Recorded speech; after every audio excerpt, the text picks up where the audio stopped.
Hey guys, what's going on? Sorry if I was just sitting there looking silly for a second. What's going on? It's Ask Truth Apologetics. Hope everybody is doing well today. Hi, just JP. Good to see you, brother. I assume you were a brother. Sometimes I misspeak. So good to see you. Today is going to be just kind of an open forum, open discussion. Just talking about some recent events, some political stuff, talking about the Israel Palestine kind of debate and what's been going on with the conflict. I am a Westerner. I live here in the United States. I have never once traveled to Israel or Palestine or really even out of the United States. The information that I get is what I'm willing to Google, what I see on YouTube, obviously, what the main media sources are telling us. I have a couple of friends who grew up in the area of Israel and Palestine. Some of them are of kind of the Arab descent, so they are going to be much more on the pro Palestine position. Others are more of the Jewish descent, and they're, of course, going to be more of the pro Israel position. As an American, typically, our government typically sides with Israel, right? So, keeping in mind kind of my blind spots, keeping in mind, the propaganda that is being fed, I think on both sides. I just want to kind of just bring up a topic of conversation. I'm going to plug into the chat here my Skype. So if somebody does want to end up Skyping in having a conversation with me, I will not show your face unless you ask me to, then I will show your face. So what I'm going to do is we're just going to kind of go into the topic, let you guys have conversations. I'll pull up, if you say something in the chat, I'll pull it up onto the screen so we can talk about it. If you want to call in, like I said, just go ahead and bring it up. All right. So just wanted to put that out there. The first thing one of the main things that I've been thinking about is what I hear from a lot of Palestinians or people who are pro Palestine. Is they say that the occupation of Israel, and they make sure to call it an occupation of Israel, is essentially an illegal occupation of the land. They feel like it isn't their land. They don't deserve it. It's the Palestinian land, etc., etc. Right? They talk a lot about how unfair Israel is to the Palestinians, how unfair it is to the Arab world to have the Jewish state that is living in there. They talk a whole lot about persecution, about annexation, all of those types of things, right? So I'm not an expert in this at all. Hey, what's up? Why Hoffs and Warsh are not the same? It's Daif, brother. Here, if you do want to call in, feel free. I put the link here in the chat. Thank you, VB. Trying to keep it smooth on the sides here in terms of the haircut stuff.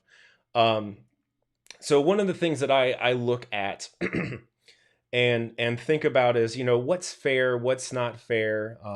So just kind of more of a philosophical question is, how do nations come into existence, right? So pretty much every single nation on the earth that I'm aware of has been fought over, has been conquered time and time again by different groups, different political parties, different ideologies, different people of different religions have conquered a lot of different lands. Is it fair? Are they always treating everybody fairly in order to accomplish their goal and their task? I would say no. I mean, most of the time it's a violent takeover, it's war, it's bloodshed, it's loss of life. And as a Christian, what I do want to say first and foremost is, we believe that all mankind is created in the image of God. So whether you're a Palestinian, Saudi Arabian, Chinese, Native American, whatever it is, whatever your cultural background is, whatever your gender is, even what your sexual orientation is, you are created um, in the image of God, right? And we are taught as Christians to not only love our friends, not only love our neighbors, but to also love our enemies, and that every single human being, born or unborn, hi Chloe, that's why I'm talking to you, um, is made in the image of God, and we have that dignity inherent in who each and every single person is. So at no point in time do I want us, myself included, um, but sorry, Wyhoffsenwarsh is not the same. I need to come up with a quicker name for you, buddy. No problem. If you do want to call in, just feel free to call in. Same thing to anybody. If you do want to call in, my Skype, I keep putting my link in here. I'll just keep doing it temporarily. If you want to call in and join up, you want to add something to the conversation, bring up an objection, bring up a point I've not covered yet, feel free to call, or you can just write it into the comments section here, and I can take your call or put your question up here. I'm trying to think where I was. So I was just talking about human right, human dignity. We're supposed to love our enemies. I want to make sure that we keep this as respectful as possible. So no matter what position you hold, pro Israel, pro Palestine, pro whatever. Um, all right, I got this. What's up, buddy? I got you. This is the correct thing. I will accept your message. So if you want to call, feel free to call in, buddy. And so one thing that I do want to go into, one thing that I want to tap into, is make sure that we keep this respectful. We want to keep this as objective as possible. If we have an opinion, let's share the opinion, but let's not get too aggressive about stuff. That's all I have to say about that. So what I was saying earlier was pretty much every nation has been taken over by some sort of violent war, violent bloodshed. There's winners and there's losers. Like it or not every country gets a participation trophy, right? You win or you lose. That's pretty much how it goes. And if you're the loser of that particular fight or that particular war, you are then at the mercy of the people who conquered you. That's plain and simple how it goes. If you want to create an uprising and you want to retake over that land, then you have the ability to do that if that's something that you want to do. Yeah, dude, I have no problem bringing you on here in a minute. Sorry, Hafs, I don't have StreamYard. I use Ecamm Live. So and probably before anybody calls in, let me get through my little spiel here, and then you guys can kind of bring in your questions. So having said that, let's think about the history of the land of Palestine as it pertains to the Bible, right? So originally in the biblical form, Palestine was known as the land of Canaan, right? It was occupied by Egypt at the time. And it basically remained so until Moses came in and drove out, actually, it was Joshua who drove out the inhabitants of the land of Canaan, and Israel took over. Okay. A lot of people would say that wasn't fair to the inhabitants of Canaan, but Israel was the winner in terms of that war, so they took over that land. As we go throughout the Bible, we realize that the Jewish homeland, Israel, is eventually conquered by Babylon. It's conquered by Persia. It's conquered by the Assyrians, right? And then eventually, um, in between those things, Israel wins it back or is given the land back in some form or fashion. It is then mostly conquered by the Greeks, Alexander the Great, and then is eventually fully conquered by the Romans, right? After the Romans conquered it, right, it was kind of taken over by the Byzantine Empire. After the Byzantine Empire ended, the Arabs, right, the Muslims, the Islamic State, ends up conquering that land, taking it over themselves. Eventually, it turns into the Ottoman Empire, right? The Ottoman Empire lasts for a significant period of time, enters into World War I, loses the war, and then the UK overtakes that particular land, kind of colonizes it, runs it, and then they give it to Israel after World War II. Okay, so the reason why I'm bringing this up is I just want you guys to understand this is how the land works. This is how war and all that kind of stuff works. So it is the land, and right now it has been given to Israel, and Israel didn't just receive it and then has just been sitting pretty and everybody else is defending her, though that's absolutely not true. They went to war immediately when they became a state. They won that war, right? So they won the right to defend themselves. They won the battles and things that when they were being attacked by other nations. Also, at the same time, they started out with not that much land. Palestine had its own separate state, and it was kind of 50-50 ish, just in terms of the geography. In 1967, and this is kind of where I really want to start out on this. In 1967, um, Israel goes to war with Egypt, Jordan, Palestine. I think Lebanon was involved in it. And if I'm missing anything, go ahead and remind me, guys. So they go to war. It's called the 6 Days War. Okay. During the 6 Days War, and I'm going to go ahead and share this. Let me click on that. During the 6 Days War, as you guys can see here on the screen, let me move that down maybe a little bit or zoom out actually. Okay, so during the 6 Days War, Israel won the West Bank, right? So they were attacked by Jordan on the West Bank. They ended up winning this whole land here. They even won here up here at the Golan Heights, and they defeated Egypt and won the entire Sinai Peninsula. So, one thing I want us to consider when we're talking about this is Israel had the rights because of their defeating all of their enemies in an all-out war.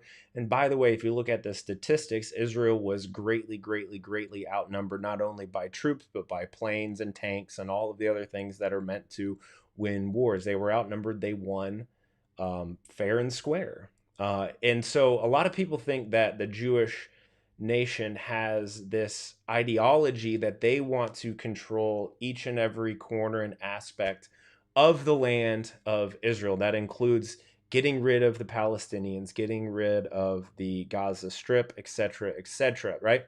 But when they had everything that a lot of these people who think are I would call them conspiracy theorists, right? They think that Israel wants to take it over. So my question is, when they had control of the land, what would you expect them to do if their main goal was to have all the land? They already had it.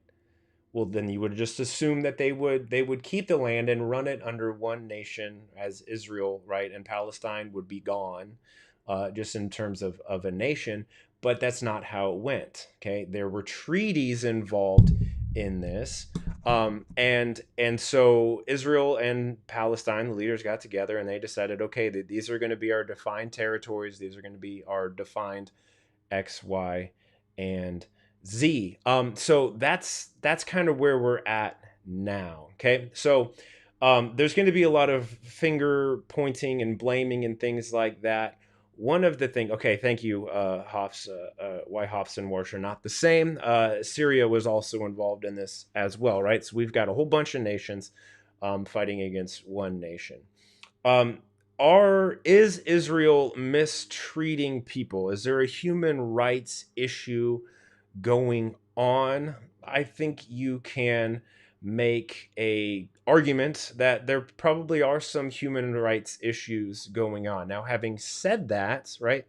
Um, you know, uh, First of all, the majority of the Israeli citizens are actually non-religious, so it's not exactly a religious thing, at least at this point. I would say in Palestine, the vast majority of people are religious, right? The vast majority of people living in Palestine are Muslims, and a very, very few of them are Jewish and Christian.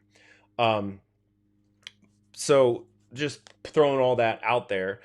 So are they cutting off power and all that kind of stuff? Are they preventing people from coming in and worshiping like at the Al-Aqsa Mosque? Are they stopping these kinds of things, shooting rubber bullets? I don't know, right? I wasn't there. I don't know exactly what goes on.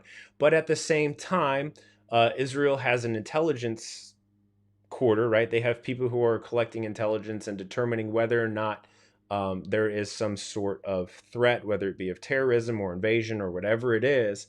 So these are things that I don't know. These are things that I don't think any of us know.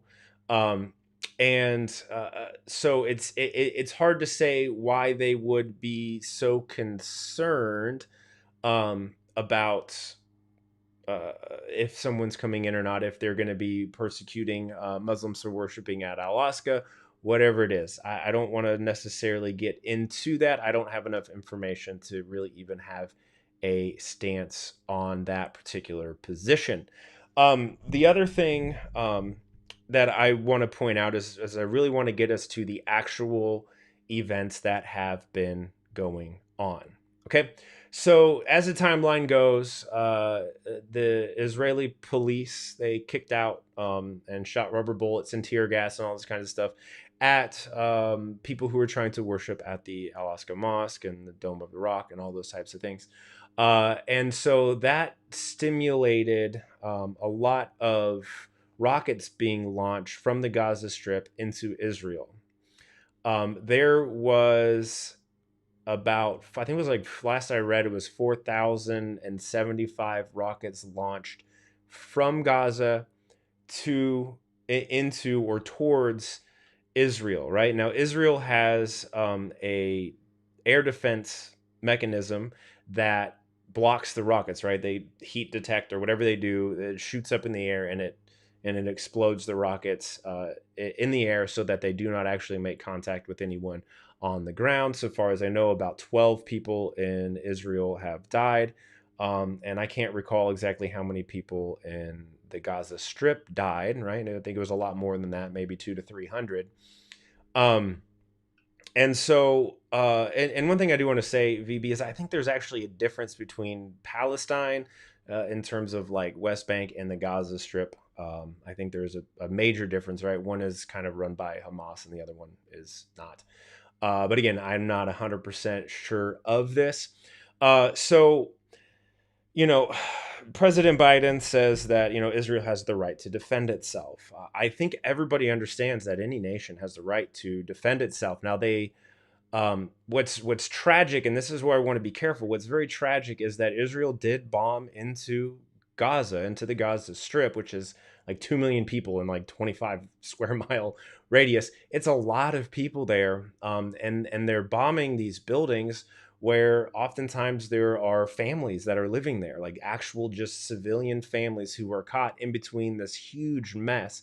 And it's really, really sad to see that these people are dying. However, if it's true, what I read, what I've seen, is a lot of the rockets that are being launched from Gaza towards Israel are being launched from residential neighborhoods. So, as a protective device, Israel is going to have to take care of those places that are launching rockets. So, one thing I do want to ask, I want to ask people who are saying that only Israel is at fault here. I don't think only Israel is at fault. I can pretty emphatically say that it's not only one side that's at fault here.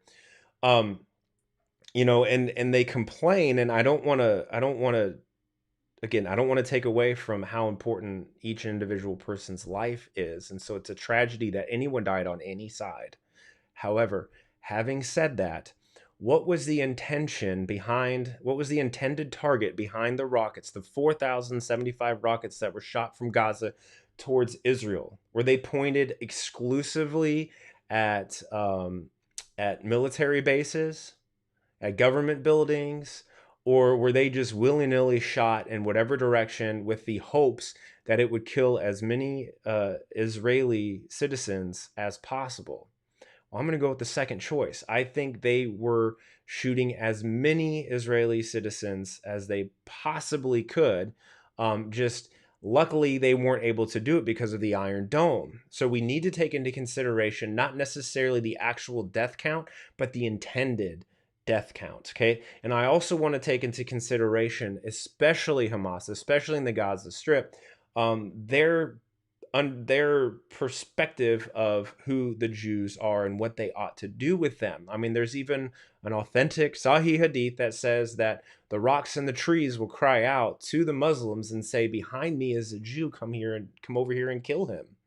Right? So they're not when they're just shooting it into Israel, they're assuming that pretty much most of the people there are Jewish people, and their intent, based on Sahih Hadith, says that they ought to be killed, right? And so that is a very concerning thing in terms of an ideology that I'm concerned with.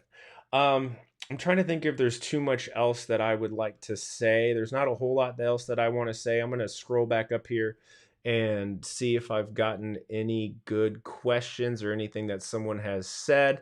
Let me post my Skype link if anybody wants to follow that.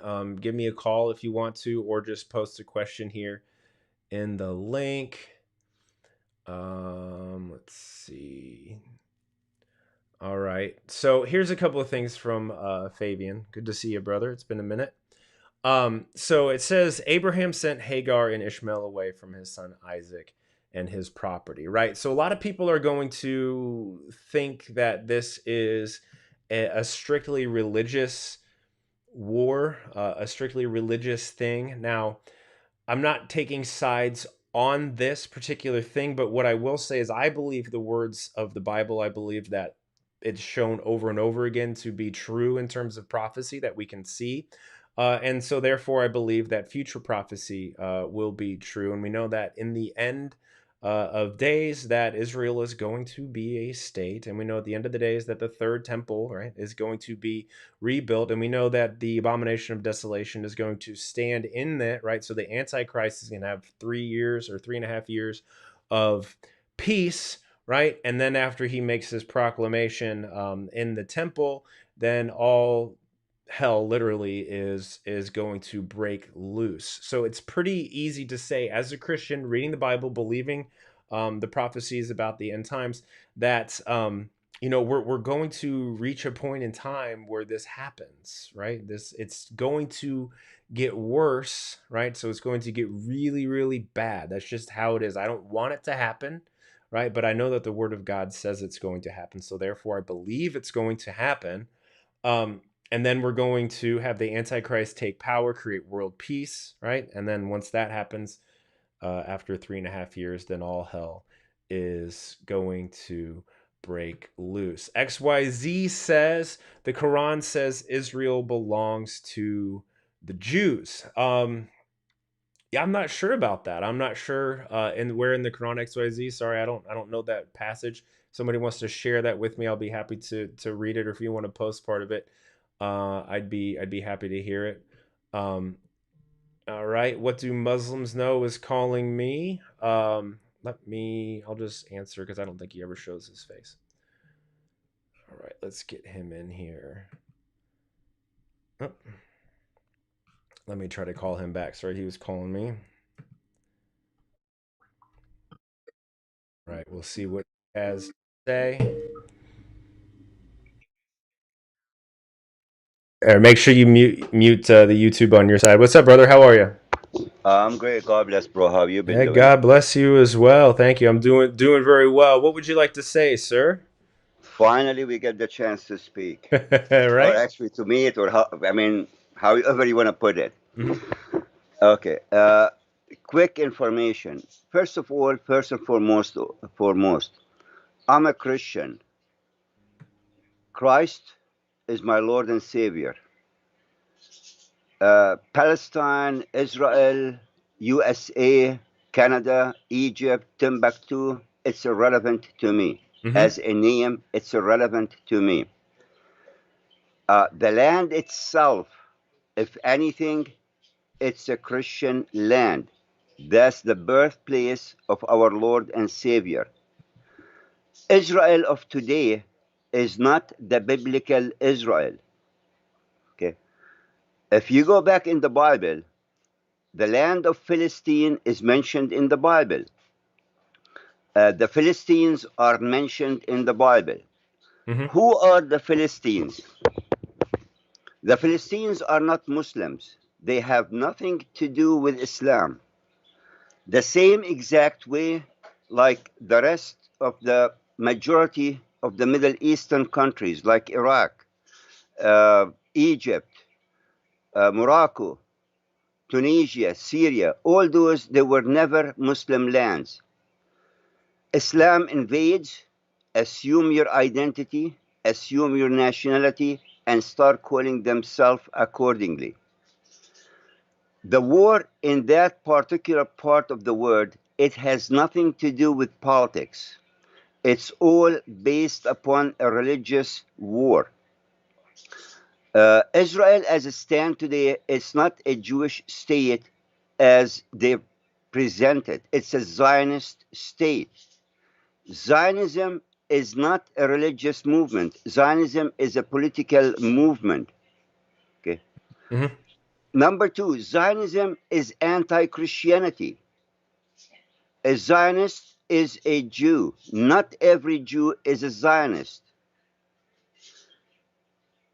Okay. Jews claim that the land belongs to them. Muslims claim that the land belongs to them. Mm-hmm. Who is losing in all this? Us, the Christians. Right. Right. Caught in the middle. People Right. are looking at things from a political side and people are killing people. Okay, I'm not for Hamas. Hamas is basically no different than Daesh or Al Qaeda or any Islamic movement. The bottom line is we as Christians in that part of the world, we are the one who's lost. Mm-hmm. Many in the West, they support the state of Israel without understanding that supporting the Israeli state, that means is destruction for the church and the breaking of the cross. Okay. So So, that's good information. Thank you for your perspective, brother. So what would I'm always just curious as to what do you think, or if there is even a possible solution for a peaceful resolution or solution for the conflict? a possible solution is very simple. If they want to abide by two-state solution, Mm-hmm. it has to be based upon 67. The West Bank is under the Palestinian government, or Palestinian government, I should say, because I don't recognize this Palestinian BS baloney as Muslims. Mm-hmm. Before 67 or the 48 as the Israel state. With given the choice of the people who are living in those two parts, because the West Bank as it is, even though it's supposed to be under the Palestinian Authority, Mm-hmm. you have settlements in the middle of those cities and villages, but yet they're under the state of Israel. Right. It's like imagine yourself living in, let's say, I don't know which state you live in, but let's say, for example, Michigan. Mm-hmm. You're living in the Wayne County. You live in the city of Westland. But to go from Westland to Norville, which is in the same county, the same country, let's say, you have to go through four different Jewish settlements that are under different country. So they should give the Jews who live on that part the choice. It's either you want to stay there, you're going to be fully responsibility of the Palestinian Authority, Mm-hmm. and we have no responsibility over you. And vice versa, apply on the Arabs who live in the 48 borders. Okay. But it's like we have something called the nail of Juha. I sell you a house, but I still own a nail in there. And every once in a while, I'm going to come check on that nail. So it's either you have the whole thing under this or that. Number two, the right of return. That means any Palestinian has the right to come back and live freely without restrictions, without uh, um obstacles, without conditions.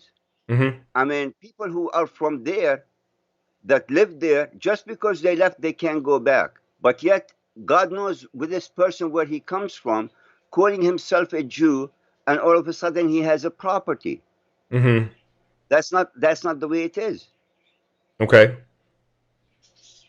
So there's So, definitely some interesting kind of human rights issues. Is that basically what you're saying? Just in terms of kind of almost bullying, Israel seems to be kind of bullying their way into in the middle of like the West Bank.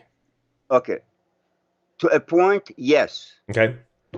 The thing is this: Israel in general does not care whether you are an Arab, you are an American, you are Chinese or whoever you are. They Okay. do what they want to do, regardless to what anybody tells them. Mm-hmm.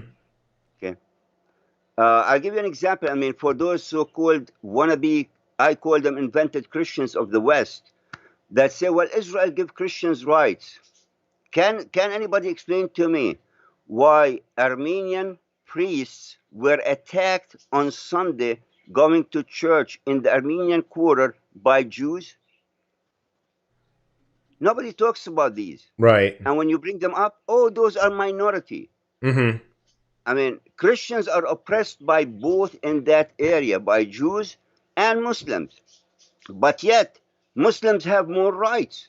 Even though they have enemies between Muslims and Jews, they have more rights than Christians. Mm.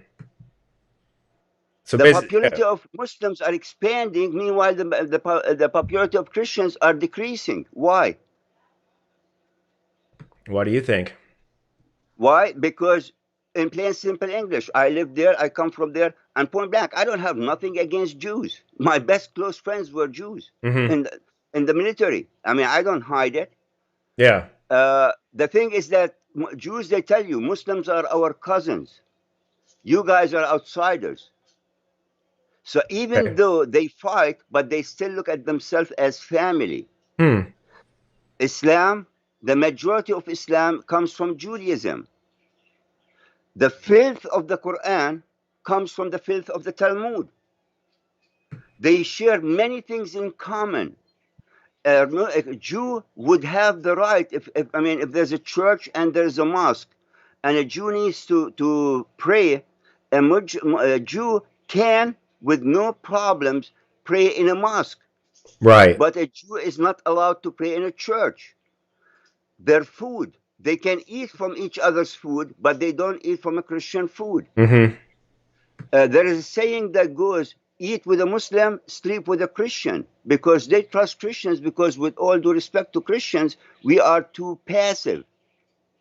They trust us and they know we're not going to do nothing. We can get slapped left, right, and center, and at the end of the day, we stand up, oh, God bless you, God bless you. When in reality, that's not what Christ said. We have the right to defend our faith. Okay? So Christians and Jews, Jews and Muslims, even though they fight, but yet they are one.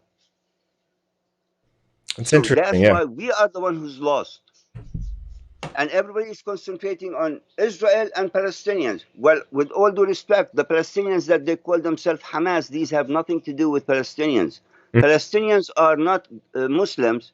Palestinians are not Arabs. The Philistines are Greeks.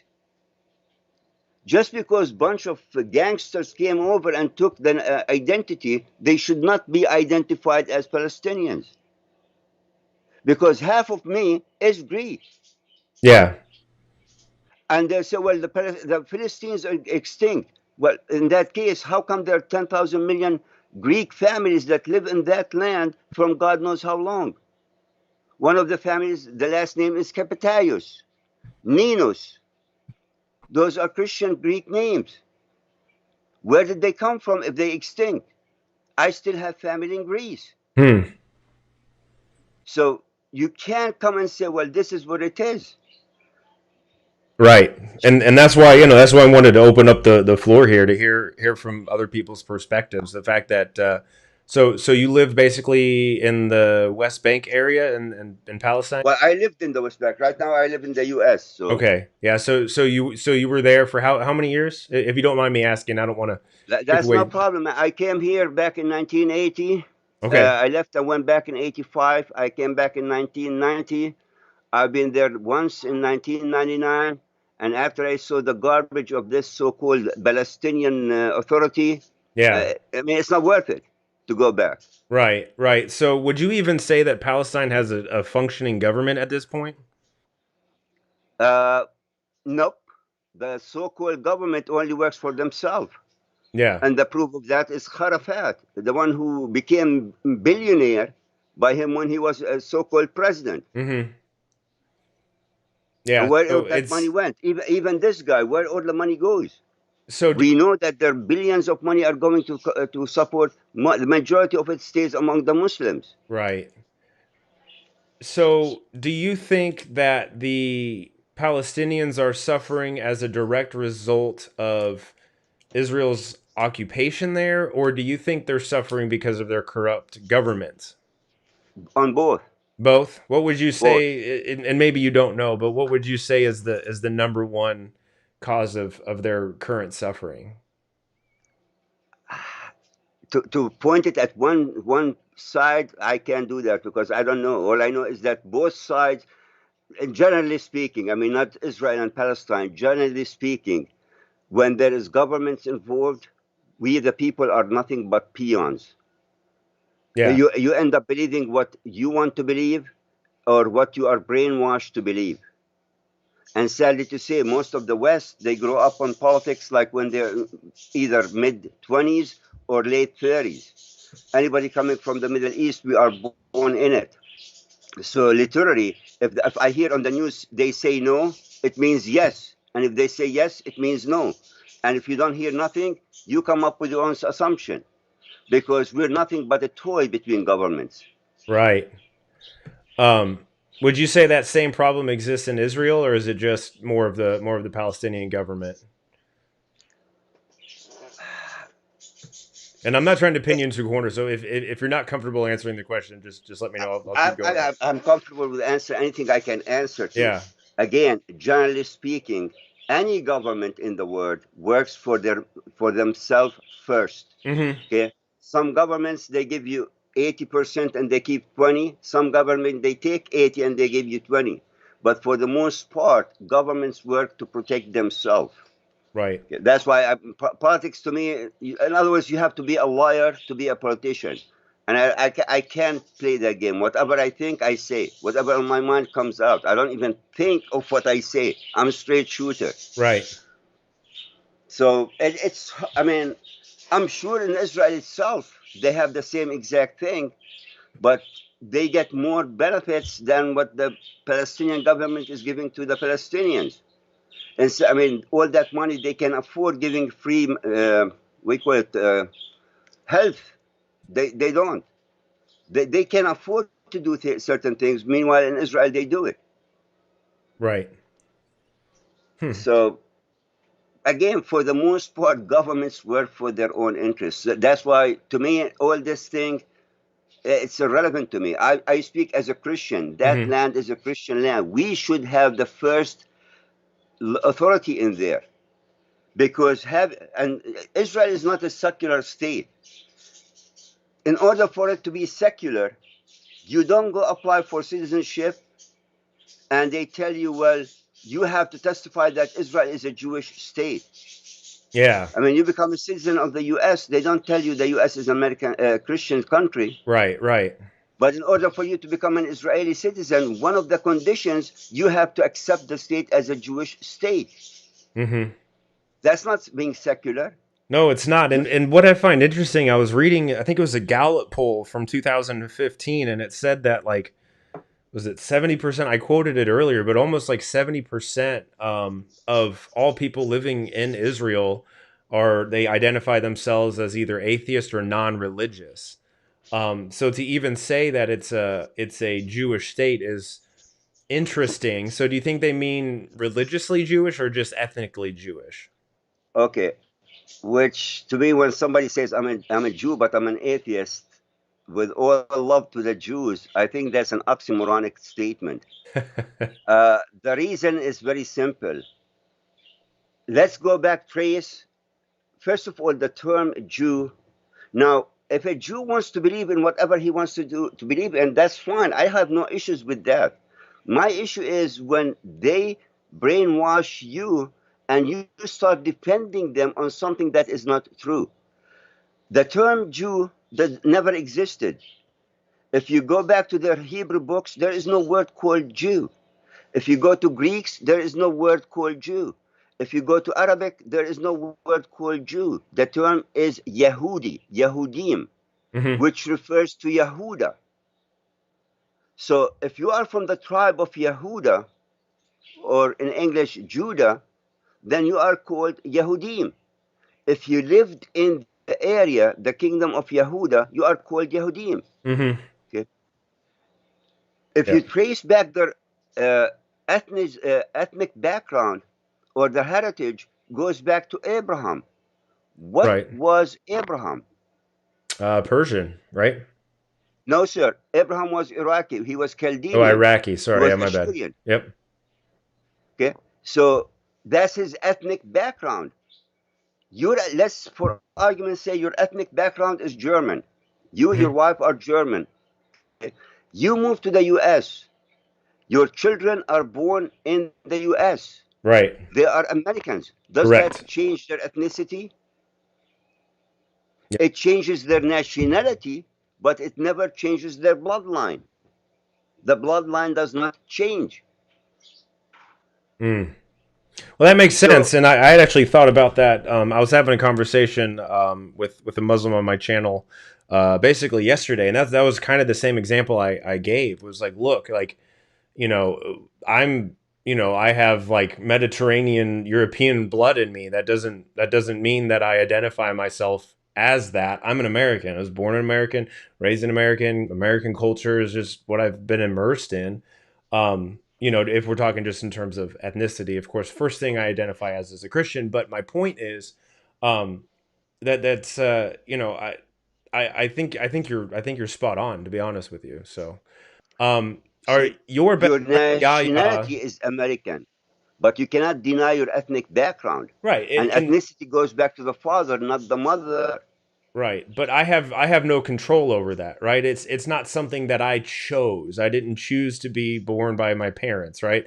But I did get to choose my religion or the ideology or political whatever thing I'm standing on. That's a choice that I have. So I've always found it interesting why people even give so much credence to their actual heritage, because that's not a choice that they have, right? If that's something that's influenced their culture and all that kind of stuff, that's important. But yeah, I don't know why people think it's so important that they're it's where you're born, right? It's where you're raised, it's what you believe. That's what's most important. Well, um yes, but for a Jew to say, I'm ethnically Jew, how can you be ethnically Jew? right, it doesn't even necessarily, so what you're saying is it doesn't necessarily even have any meaning, right? Like you're Middle Eastern, okay, you're Iraqi, okay, like what does it actually mean? um so that makes sense. Okay, Iraqi, or actually, if to say Iraqi, that means you're Chaldean, you're Ashurian. You come from that part of the Mhm. world. Yeah, that's your ethnic background. But Right. to come and say ethnically Jew, how can you say bloodline is Jew? I don't know. Do So that's ancestry.com what or the Jews believe in, 23andMe which and is figure fine that by out. me. I don't have no issues with that, but I'm not going to go support that and preach on it and defend it without even understanding what they say by it. I'm not a Jew to be saying, for example, oh, for example, which is going to come to the odd on this one, like they say Jesus is a Jew. Okay, can you explain how he's a Jew? Well, his mother is a Jew, but you're a Christian. Hmm. Do you believe that your background comes from your mother? No, from my father. So why would you consider Jesus to be a Jew? Well, that's what the Jews believe in. I'm not a Jew. Why should I say what the Jews believe in? Right. Interesting. So when somebody says you're ethnically Jew, how can you be ethnically Jew? Are you from the bloodline of Yehuda? Right. And how can you? Even if you bloodline from Yehuda, still Yehuda goes back to Israel. Jacob. Jacob goes back to Abraham. Abraham is not a Jew. And to be fair, I mean, we all come from Adam and Eve, right? And then passed down through Noah, and so there is obviously a blood relation. I guess it just depends on how far back you want to go in the system of things, right? True. So where was I? Your best friend Yahya here has a lot to say on the topic. Can you believe that? Yeah, well, he was saying what? Palestine is mentioned in the Quran. Where? Oh, he said that. I didn't see that. The one thing that I pulled He up on said the, that yeah. earlier in text. Oh, he did. I must have missed that one. Um, one thing that he also said, he's saying figures and facts, right? So he's saying over 240 deaths, 70 children, 40 women, 17,000 residential unite destroyed, 6 hospitals, 11 small clinics, infrastructure, road, water supply. All that stuff happened in Gaza, sir. So why, is that? does that indicate that there's just that Israel is just this evil, terrible state? What would you say? When you have 1 square mile that have 3,000 people living in it, and you have 10 people who are firing rockets at you, so what are you supposed to do? Take the rockets and close your eyes about the people there, or you're going to defend yourself and fire back? Right. You're going to fire back. Of course you So are. if you're firing back, you're firing back on a small area with too much population in it to kill a person. Of course, you're going to kill others. Mm-hmm. So Now. is it sad? Yes, it is sad. Mm-hmm. But what's sadder is that Hamas themselves, they killed other Muslims because they refused them. Right. So human life to a Muslim is zero. Yeah. Meanwhile, a Jewish life to a Jew worth a million. Right. And then here's the thing too that I mentioned this earlier, but I'll say it again. Um, the only reason why there wasn't more deaths in Israel is because of their Iron Dome, right? When you shoot off 4,070 rockets, thank you, Yahya, for correcting me. I think I said 75. So 4,070 rockets toward Israel. How many people, if there wasn't an Iron Dome, how many people do you think would have died from that? Now, the Iron Domes, I don't know of how effective those are, but again, it's It was commercial. I it mean, was Israel very tell you effective this. since only a couple of the bombs landed. I doubt the couple of bombs. I mean, see, this is what the news tell you. In Yeah. reality, I don't believe what the news says. Oh, interesting. Okay, so what do you think And actually happened? I'm being honest about it. I Yeah. don't believe what the news say, especially if it comes from Israel's side or it comes from Hamas side, because Hamas will tell you we killed 1,000. Israel, to cover up, will tell you no, it didn't hit nobody. Yeah. Well, I mean, So just the reported numbers from like BBC and all those types of news stations, say that it's 12 people that were killed in Israel, and then I don't know if you watch the news or not. I mean, I've seen the all the bombs getting shot off from the Gaza Strip, and then you can see the interception missiles being shot out from Israel. So it appears as if they're taking down almost all of the bombs.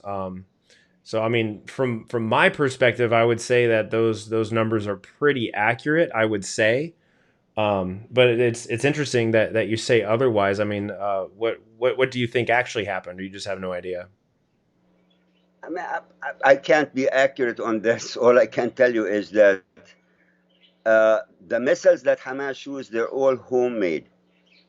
I mean, you're not buying missiles from Russia or the U.S. or China. Well, the story I believe is they were at least funded by Iran. I don't know if Iran provided them for them, but they're at least receiving a lot of funding from them, and they look to be Which makes it kind of questionable because Iran is Shia and Hamas are Sunnis. yeah, and that's what other people have mentioned as well. So. But even funded, that's money. But they're all homemade. So Mhm. how accurate can they be? Right, I don't know. I mean, obviously they can't be that incredibly accurate. I'm just going based off of the video footage that I've seen. They were up in the air. They were coming very very quickly and directly towards the camera crew at least, right, who was in Israel or Tel Aviv or kind of in those different locations. But even still, right? So let's say that none of them were actually going to even make it over the wall or whatever, right? Um, let's just say, what was the intention behind them? That's what I want us to think about, is what did they hope would happen by shooting those missiles into Israel? Put fear. Putting fear will create pressure on the government. Yeah. So If you don't it's think they putting fear wanted in to necessarily the kill people will people? start creating pressure on the government to find a solution. Yeah. So do you think that he was trying to that they were trying to kill people, or do you think they're just trying to scare them, I or mean, both? I mean, obviously, it's scary to have missiles launched at you. it's both ways. I mean, how you can? I mean, I can understand if they're scaring them by making threats, but when you're doing the physical action, you can't scare people without killing them. Right. I mean, going between 10 people and start slashing a couple of people. Are you threatening them or you're scaring them? You're Mm-hmm. doing both. Mm-hmm. So this scaring them by shooting rockets, man. Uh, it's kind of, to me, it's stupid. Yeah. But on the same token, Israel always put pressure to get more than what they give. Personally, I'd rather be under a Jewish government than under a Islamic government. I mean, if you're gonna give Right. me a choice between the two, I'd rather live under a Jewish government. Right. And And I yeah. was living under an Israeli government Mm-hmm. at one point. Yeah. Okay, we never had the garbage they have today. Mm. Even though Hamas, technically, it was created by Israel. What I was it? mean, What was that's a that last complete bit you different said? I'm topic. sorry, I missed that very last thing you said. What did you say? I said Hamas technically was created by Israel. Okay, so I've heard that before too, and it sounds conspiracy theory ish, right? So please, let us. I'm curious to hear what you mean by that. Okay, okay. The majority, actually, not the majority, I would say 99.9% of what can be labeled as traitors or collaborators with the Israeli government are Muslims. Okay.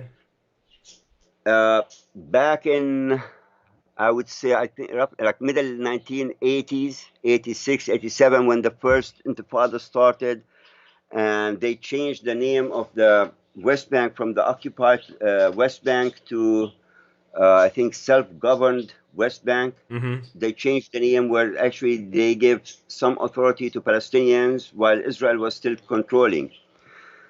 During that process, Israel invented what is called Rawabit al-Qura. Basically, they're a group of people, all of them are Muslims, Mm-hmm. that they run certain things. Anytime you need a government document or you need a paper, the first signature you have to get is from them. They all were uh, they all were armed with Israeli arm. I mean, weapons and everything was supported by Israel. Okay. And they were actually the first Muslims who started Hamas from. They're the first groups who started all this because all of them were Muslims. Now, when Israel pulled back and the Palestinians came over, those people split. They don't want to be part of the PLO or the Palestinian Liberation Organization Mm-hmm. that consists of three: Fatah, the Democratic Front, and the Popular Front. They don't want to be part of that because two of those were considered to be communists: the Mm-hmm. Popular Front and uh, the Democratic Front, the PFLP and DFLP. Mm-hmm. Uh, Fatah, which is the ruling party at this time, they're considered to be like semi-religious. They're not all into religion. Okay, those were wanted the whole thing to be Islamic, so they pulled out and they formed themselves and they start calling themselves Hamas, which means Harakat Muqawama Islamiyya, Islamic movement. See, when people call the term Hamas, it looks like wow, it's bad. But if Yeah. you understand what the letters mean, Harakat Muqawama Islamiyya, it's an Islamic movement organization, Okay. which literally means it's Islamic government. Yeah. So that's how it started. Okay. And now people will tell you no, but I mean, certain things, it is what it is, but denying it, what would it do? For example, like ISIS. As ISIS was created by the US and Israel. And what was the reason for it is to take the Syrian regime down. I mean, it's not conspiracy. These things are completely obvious. And again, if you are a Muslim and I can use you, okay, to benefit something from you, I will support you. But at the end of the day, they turn against and they start fighting me. Right. So basically, you're saying that these types of organizations have been created by other governments to do kind of what they don't want to do out in the open, essentially. Exactly. Israel Um. never dirty its hand unless if it comes to it directly. Okay. Israel always uses a third party to do its dirty work. All right. So again, just Okay, me like as with and Iran, I for example, they wanted the US to be involved. right. Well, who's closer to Iran? You or the US? Why do you want the US involved? Mm-hmm. So they always try to get a third party to get involved. Syria, they don't want to make it directly between them and Syria, Mm-hmm. so they invented other group to do their dirty work. So, assuming that's correct. So just FYI for other people, I'm not sure I believe that, but I'm more than willing to hear it out. So no offense to you, brother, but just assuming No, that that's that, fine. Hey, but assuming what you say is correct. Um, are the people like in ISIS or Hamas? Do they know that they're? Do they think that they're doing the right thing, or they just, or do they know they're just being paid by like the U.S. or by Israel to do stuff? Like, how genuine are they in their essentially their jihad? according to them, they're doing what the Quran tells them. Okay, so do So you they don't believe care that where they they're getting. fully They believe don't what they're care where doing? they're getting paid from. They don't care who's supporting them. As at the end of the day, their goal is to accomplish what the Quran tells them. Okay, but they're kind of being funded by like Israel and other Western nations to a certain extent, so that let's say Syria or Iraq can be eaten alive by the inside out. Is that what you're saying? For the most part, yes, that's Okay, how they start. But once they build up, they turn their back on the ones who actually started them, and they start getting funds from other Islamic areas. okay. Well, that's interesting. So then, and you're echoing what a lot of my Arab friends actually say as well. They say, "Oh, well, ISIS was created by the Jews or was created by the United States government, and so was Al Qaeda, and blah blah blah." Um, and to me, Romy, I'm kind of with you. To me, it does sound uh very in depth, like the most I kind of run off of Occam's razor. I don't know if you've heard of that before or not, but basically the simplest explanation that explains everything is usually, not always, the correct explanation. So anytime in my head there's a conspiracy theory, that means that like there's layers upon layers of people and organizations and things like that that have to um that have to be involved and to keep their mouths shut, right? And not spill the beans. And so the more people are involved, the less likely it is for it to actually be a reality. So that's just my opinion. Well, let's take Al Qaeda, for example. Mhm. Before it was Al Qaeda, what was it? Well, they were fighting. I don't know where you're going with this. So they were fighting the Russians, right? Okay, And the United States was funding them in that sense, right? That's pretty open information, correct? okay. And then fill in the blanks from there for me. I'm curious to. So there you go. Who started them? They did not start the actual name, but who supported them and who funded them from the beginning? Right. The United States position, I believe, I've not actually read this, at least not in a long time. The United States position was the Russians were oppressing the people of Afghanistan, and there was a particular group of people who were resisting them, and the United States, being the Team America. I don't know if you guys have seen that movie or not, the World Police or Yeah. whatever, go in and they, fund basically the rebels whom they believed at the time were doing the right thing. Um, and so to me, that is at least explains that. Okay, but Russia was a communist country. Correct. Yep. Afghanistan is an Islamic country. Yeah. Even though the U.S. is infidels, but they still to the Muslims they are believers. Russians are not believers, so they're gonna come to you for help. They're not gonna go for somebody else. I see. So when they came to the U.S. for help, okay, they did not come to the U.S. for help just because Russia is coming over or pressing them because it's a communist country. They're Hmm. taking over and they're stripping them from their religion. I see. Okay.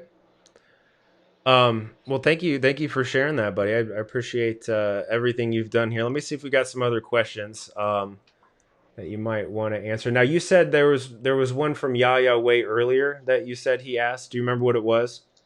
Yeah, Yahya mentions something about that the Quran talks about Palestine, mentions Palestine. Okay, And yeah, I go ahead asked and him talk about where. that. Yeah. The Quran actually says the land is for the sons of Israel, Yep. Bani Israel. Mm-hmm. Mm-hmm. And Bani Israel, like he mentioned that, are the sons of Jacob. But I don't see Muhammad involved in that. Muhammad is not even from Jacob. So how could it become a Muslim land? Right. Right. And just for people who might not know who Jacob was in the Bible, Jacob has a different name, right? Jacob actually his name, Yaakov, Yeah, but then he becomes Israel, correct? and he That becomes yep. Israel. Correct. So Jacob And had a actually, he doesn't become Israel. God gave him the name gave him the Israel. name, He correct. changed his Yep. name to Israel. Yep. And then he has 12 sons, 12 tribes, right? And then they are basically they go into Egypt, right? Moses delivers them back out. Joshua takes them across the Jordan River, and then they're given the quote unquote promised lands. Correct? Okay, but the promised land, it was promised with conditions. Mm-hmm. Okay, one of the conditions to accept God and believe in Him. Do the Jews accepted God? God came in the flesh to them 2,000 years ago, and many of them have accepted Him, and the vast majority, unfortunately, have rejected Him. Well, the ones who accepted Him are no longer called Jews. Right. They became Christians. Mm-hmm. So the followers of Christ are Christians. So the land actually is for the Christians. We are the Jews inwardly. Yep. We are the Jews of today. So that land actually is promised to us, Mm-hmm. not the Jews of today. Yep. Many say, God bless Israel, God bless the Jews. Now, you're a believer. Mm-hmm. I'm sure many in here are believers. Would God bless homosexuality? No, probably Would not. God bless prostitution? No. Would God bless drug addicts? No, not unless they Israel all is ask for number one repentance. or number two in the world that promotes the homosexuality, the BLGT, BGTL, whatever that term is. They added a AI and then I think another letter and a plus sign. I just saw that the other day. So it's up to is it 9 letters or something like that? We're getting pretty close to half the letters in the alphabet. So there you A, B, C, D. go. Yep.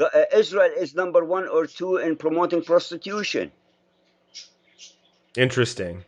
Israel, in Tel Aviv, their streets Mm-hmm. are openly with no problems. You go drive in there, pick anybody you want. It's legal. Yeah.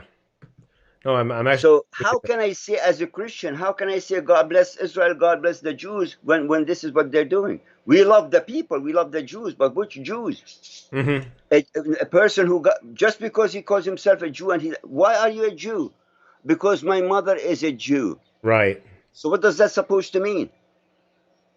Right, and like so people like was it John the Baptist, right? I can't remember which gospel he was talking about, but he basically says the you feel like you have eternal life because you're descendants of Abraham, but God can raise up from these rocks descendants from Abraham, right? Children from Abraham. So that's to me that's one of the more powerful Bible passages that talk about how your heritage it can be important, but the most important thing is what you choose to do, right? What God you choose to follow, whether you follow Christ or you follow something else, right? We all know that Jesus is the way, the truth, and the life, and there is no other way to the Father except through Through Him. him. Right, exactly, and so there's a lot of people who I think haven't been given the gospel. They've not been given the gospel message, and that's of course what we do, and we call people to Christ as much as possible. Um, Well, what do you call a person who you show him what the gospel says and he tells you, well, I don't care, this is what I believe. I'm a Christian not because of what you're telling me, what the Bible says. I'm a Christian because this is what I believe. What do you call a person like that? Um, I would call them probably mistaken. I'm nice I though. mean, for years now, I've been fighting group of people that call themselves Christian Zionists. Oh, okay, yeah, yeah, I've heard of those. Yep. Where is Christian Zionism mentioned in the Bible? I can't. Zion in the Bible has nothing to do with today's Zionism. Today's Zionism is a political movement. Right. Well, let me ask you this. So, Isaiah 66, I can't remember exactly what verse, but it talks about can a nation be born in a day, and then it mentions Zion, right? Zion, which is Jerusalem. Right.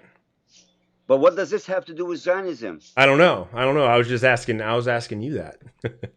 Okay. Zionism, if you look at the history of Zionism, it's nothing based upon, it's a political movement calling for the Jews to have a homeland. Mm-hmm. Who are the Jews? Anybody who calls himself a Jew becomes a Jew. So all those people that known and are unknown, they have the right to live there. Mm-hmm. Meanwhile, the Christian like you and me, we only can visit. Right. And it probably depends on what country we're from too, right? So I can't visit if I'm a Christian from Gaza, right? I can't do that. I'm not allowed, right? True. What if I'm a Christian from like Saudi Arabia? And these are just genuine questions. I don't know. Is Christians from Saudi Arabia is going to be hard because on what passport you're going to travel.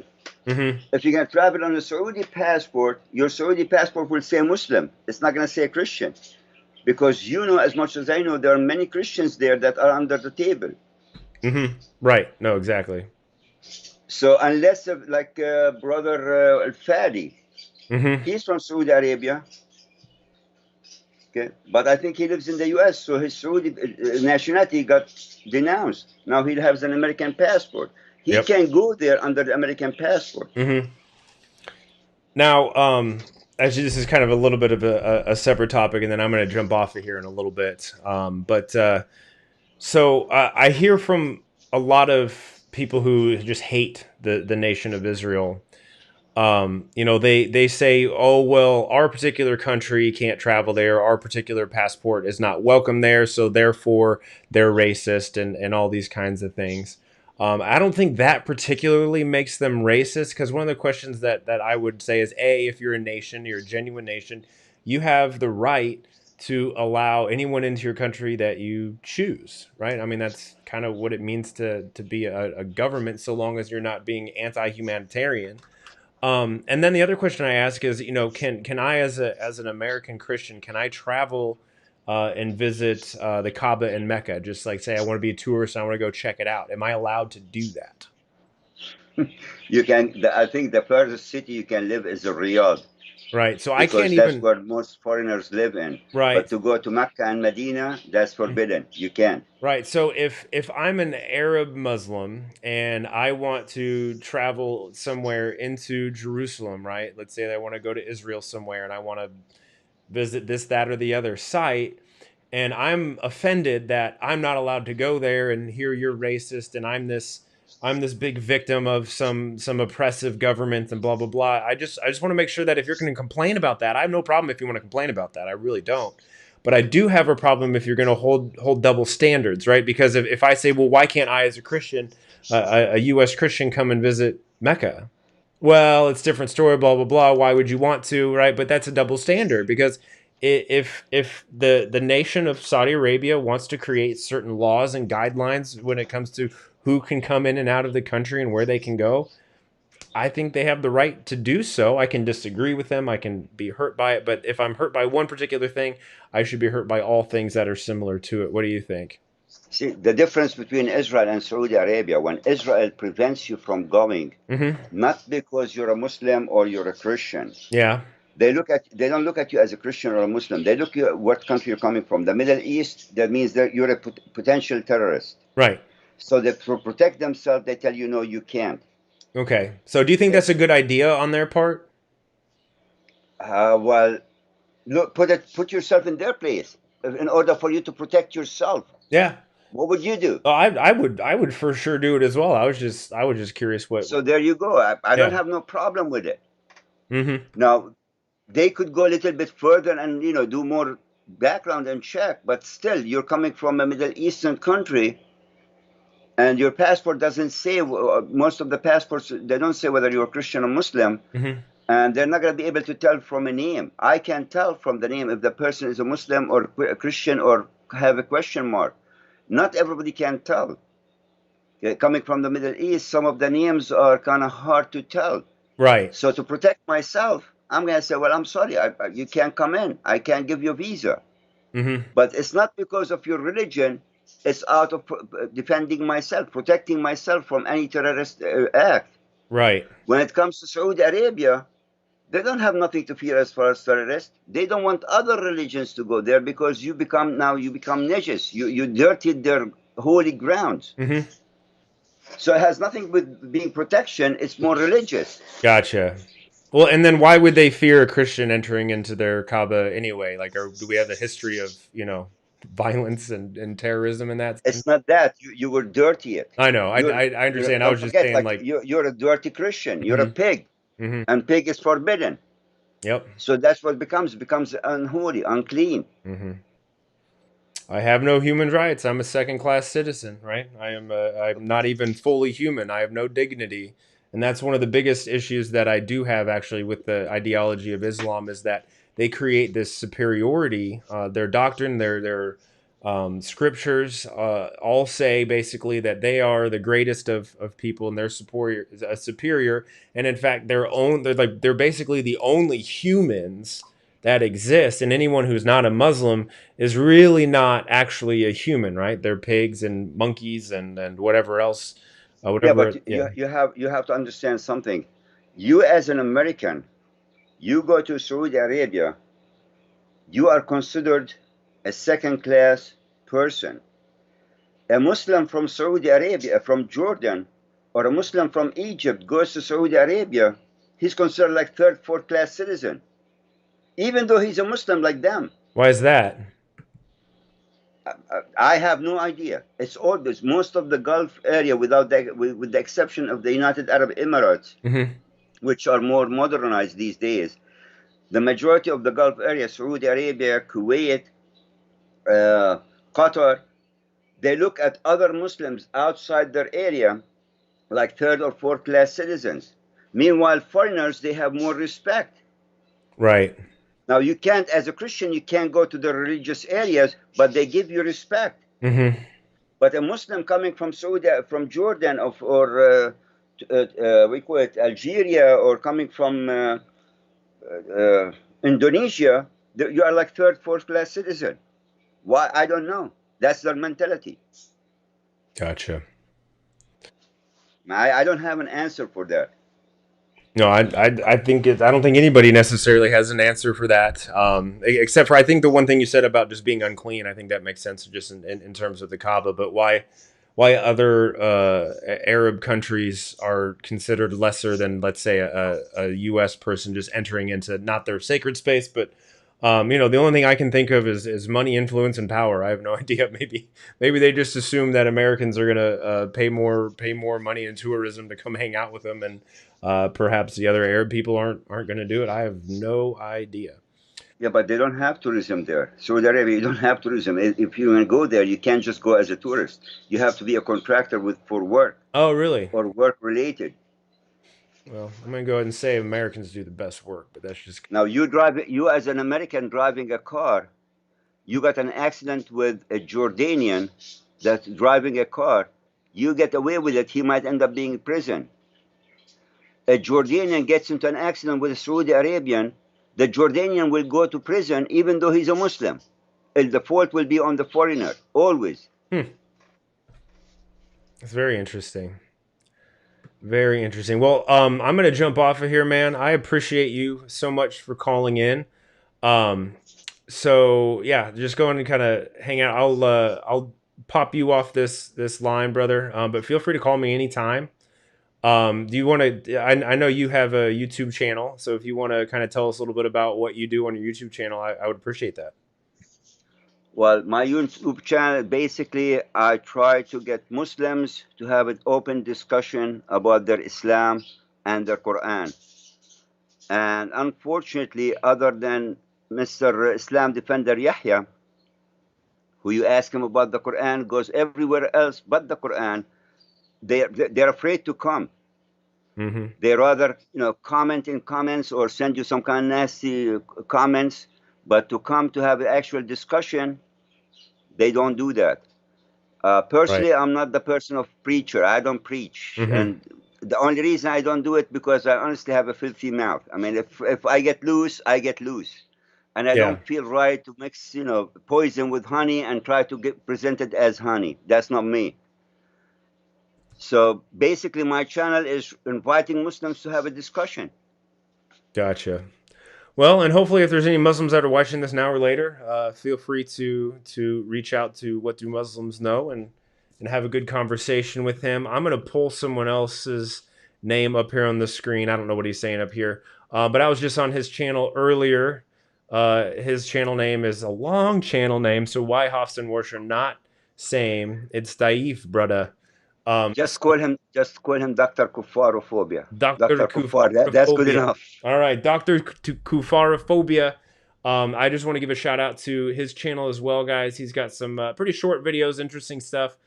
He does some similar things, I think, to what you do, sir, and opens up his channel to having discussions and dialogues with other Muslims. And I don't think he has a lot of takers besides apparently a 16-year-old kid, which is funny. One of my first debates, like I was asking people like, debate me, whatever. And it ended up being like a couple, like a 14-year-old and like a 16-year-old kid decided to come in and team up and try to beat me up.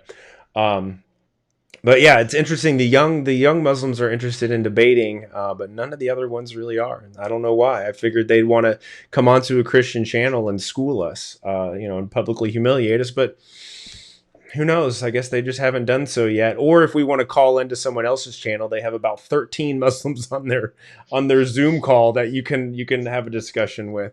Well, So who knows? I Whatever. sent an email invitation to what's his name, Kenny Boomer. Oh, Kenny Bomber. Yeah, yeah. Okay, and he put some conditions like if I have to go with him, he has to see my face, he Uh-huh. has to know who I am, what is my background. It's like all I'm asking you, you're the Muslim, I'm not. All I'm asking is to have a discussion. I want you to teach me about your Islam and the Quran. Hmm. Why? What is my face important? My name. I gave him a name. That's my name. And I mean, he gave me the runaround. Then, if you're familiar with this person, Alauddin, Yeah, I know him. Yeah. whom I call him the Filipino dancer, he sent him a comment that this guy is always a drunk. He doesn't know what he talks about. He gets bounced and dotted in the Christian rooms on the program we go on, Pal Hmm. Talk. In other words, bunch of lies. And he relied on them and he goes, well, based upon him, I'm not going to have a discussion with you. You're only using that for an excuse to run because you don't know what your Quran says. Right. And now you know that I speak Arabic. That put you in the, like in the corner. Yeah, But it is what it that is. definitely gives you a big advantage if you speak Arabic and they don't, right? Look at Islam Defender. Ayub, no one wants to talk to you. Well, Islam Defender, you know why? Because no one can actually answer questions. The first one is you. My first question with you was, convince me, show me where is the angel mentioned in Surah 96, verse 1. And you promised to do your research and come back and give me an answer. I'm still waiting for the answer, almost a year. Good point. And if you and Yahya, I think I've got good relationships with both of you. Yahya, if you're ever interested, and if you sir are interested as well in having a debate, um, on my channel, I'd be happy to host it. I'm obviously pretty mild mannered and fair. I hope everybody sees that. So if you guys do want to have a discussion on that particular topic, you know who to reach out to. You got my Skype. He's got my Skype. We can make that happen anytime you would like. What? Not to cut you off on this, and then I'm gonna let you go so you can continue with whoever. Mhm. I'm not a debater, okay? Because to me, debate doesn't mean anything. Yeah. You tell me your opinion, I tell you my opinion. You make statement, I go with questions and answer. Okay, so you like more of the Q&A And the only style? thing I want is for Muslims to answer questions that I ask about the Quran. Hmm. That's all.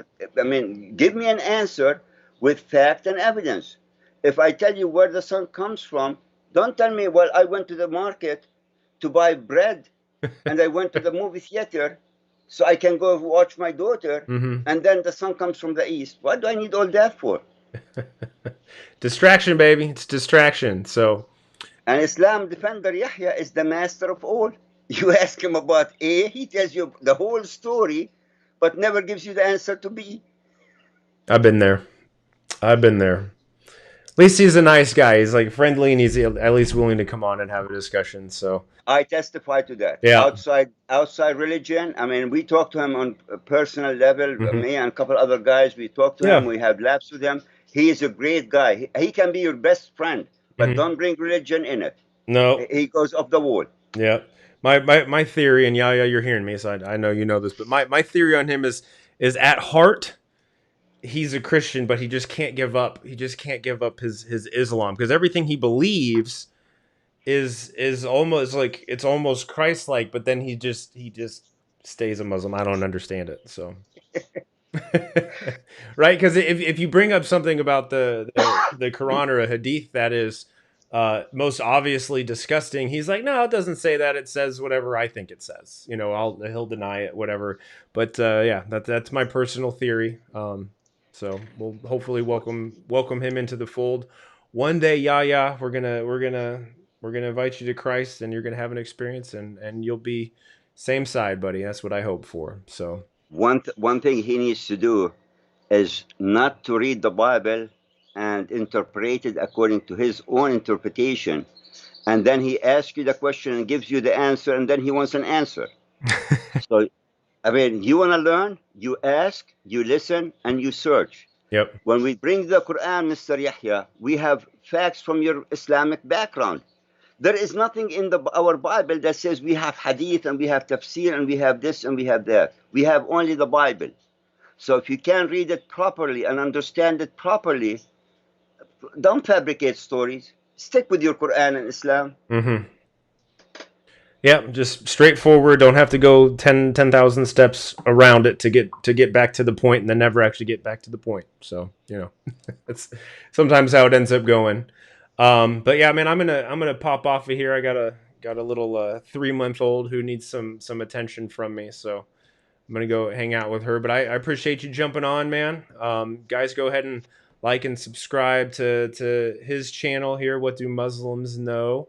And then also, like I said, why Hoffs and Warsh are not the same. It's Daif brother. Go ahead and like and subscribe his channel. Also, thank you everybody so much for Thank you for watching. having me. We're gonna be going. Lloyd and I are gonna be going live on Thursday, just to kind of talk a little bit more about this particular topic. So I kind of used today as a little bit of a feeler, just to kind of see what you guys are thinking out here, and then we'll be able to cover it a little bit more in depth from there. But I look forward to seeing everybody there. God bless everybody, and we'll talk to you later.